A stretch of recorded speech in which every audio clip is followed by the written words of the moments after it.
Good morning. Ngayong umaga ito may gusto ko i-share sa iyo, kaibigan.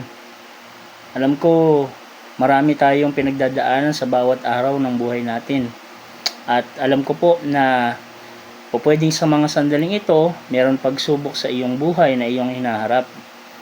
Ngunit gusto ko pong magbahagi ng mga bagay na sinabi po ng salita ng Panginoon para mas lalo po tayong ma-encourage sa buhay na ito.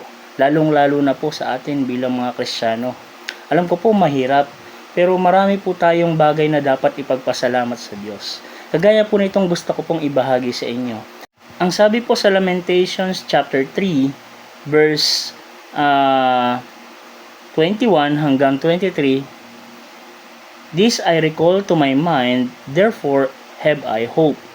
It is of the Lord's mercies that we are not consumed, because His compassions fail not. They are new every morning, great is thy faithfulness."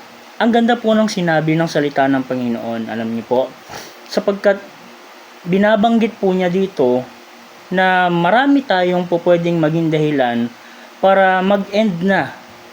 Yung buhay natin sa mundong ito. And yet, because of the Lord's mercy, and nandun yung binabanggit na grace, ay nagpapakita po ng faithfulness ng Diyos sa buhay ng bawat isa. So regardless kung ano man po ang atin pong mga nagawang pagkukulang at pagkakamali sa harapan ng Panginoon, nandun po yung kanyang faithfulness sa buhay ng bawat isa sa atin.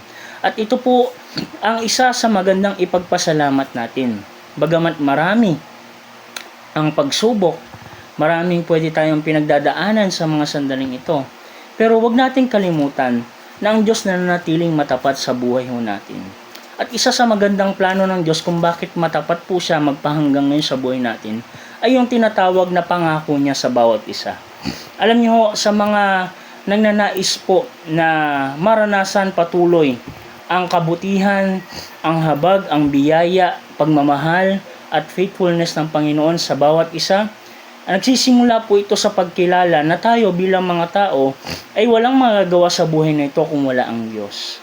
Bahagi po nito, even ang ating pong kaluluwa, sa sandaling dumating ang tinatawag na kamatayan, wala ho tayong magagawa kung wala ang Diyos.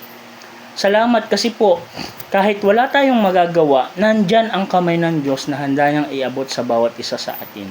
Kaya nga si Kristo namatay sa krus para sa bawat isa.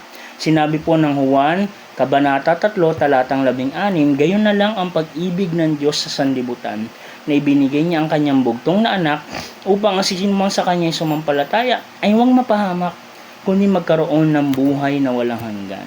Kaya makikita at mababatid po natin sa talata na bagamat marami tayong pagkukulang, marami tayong pagkakamali, and yet minahal tayo ng Panginoon unconditionally.